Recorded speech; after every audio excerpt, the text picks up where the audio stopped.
seharusnya kita itu mempertahankan keutuhan Pancasila sebagaimana mestinya, yang kemudian juga mungkin ada keamburadulan konstitusi di negara ini yang terjadi sekarang itu karena disebabkan oleh amandemen Undang-Undang Dasar 1945, yang mana orang yang konsen di situ telah hadir juga bersama kita, itu Dr. Zulkifli.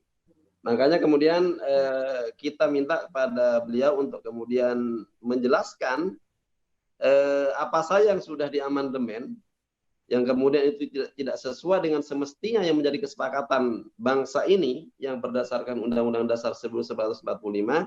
Kemudian juga kita ingin ada progres gugatan beliau terhadap kalau bahasanya itu adalah Undang-Undang Dasar 1945 yang palsu, mungkin yang sekarang ini yang ada.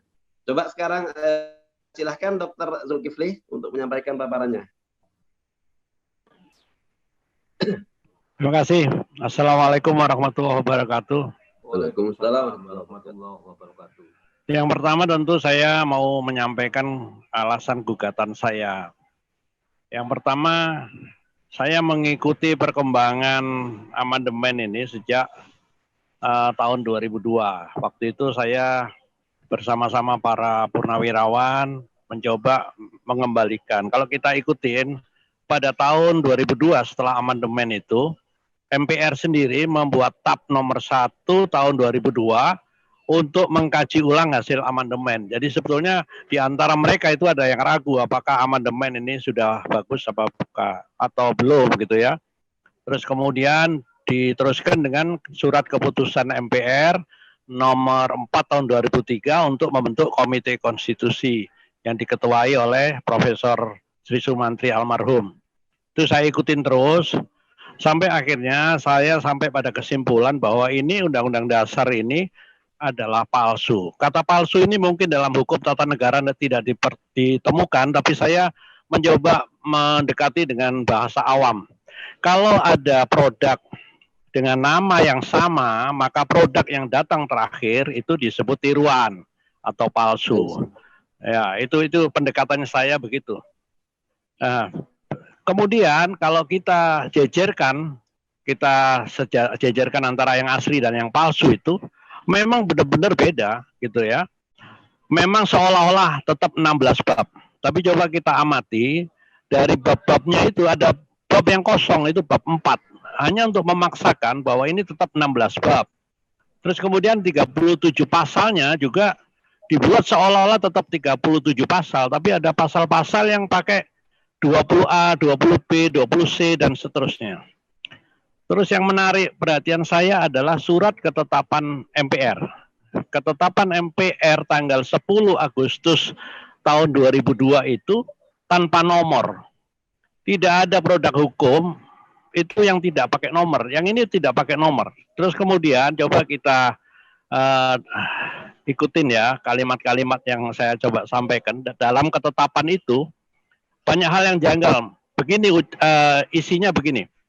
Undang-Undang Dasar Negara Republik Indonesia 1945 sebagaimana telah mengalami perubahan pertama, kedua, ketiga, dan keempat ini adalah Undang-Undang Dasar Negara Republik Indonesia yang ditetapkan oleh Panitia Persiapan Kemerdekaan Indonesia tanggal 18 Agustus 1945, diperkuat oleh Dekret Presiden 5 Juli 59 yang disetujui secara aklamasi pada tanggal 22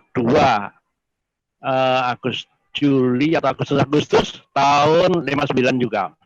Jadi dari situ kita tahu bahwa dibuat seolah-olah Undang-Undang Dasar yang sekarang berlaku ini itu adalah yang ditetapkan oleh Panitia Persiapan Kemerdekaan Indonesia tanggal 18 Agustus 1945. Ini kan kebohongan yang sudah berlangsung selama 18 tahun lebih. Terus kemudian seperti yang disampaikan Pak Pri Handoyo tadi tentang isinya.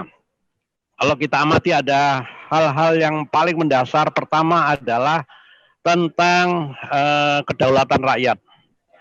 Jadi yang asli itu kedaulatan di tangan rakyat dilaksanakan sepenuhnya oleh Majelis Permusyawaratan Rakyat. Itu diambil alih oleh partai-partai dengan pasal tentang bahwa yang berhak mencalonkan presiden dan wakil presiden itu adalah partai dan gabungan partai. Kita amati calon-calon presiden yang dilempar ke masyarakat itu adalah calon-calon partai, bukan calon rakyat, bukan pilihan rakyat. Bahkan dianukan dengan presidential threshold. Ya, padahal presidential threshold yang dipakai juga 5 tahun sebelumnya dipakai. Hasil pemilu 5 tahun sebelumnya dipakai. Dari situ sudah kita lihat bahwa banyak hal-hal yang tidak wajar.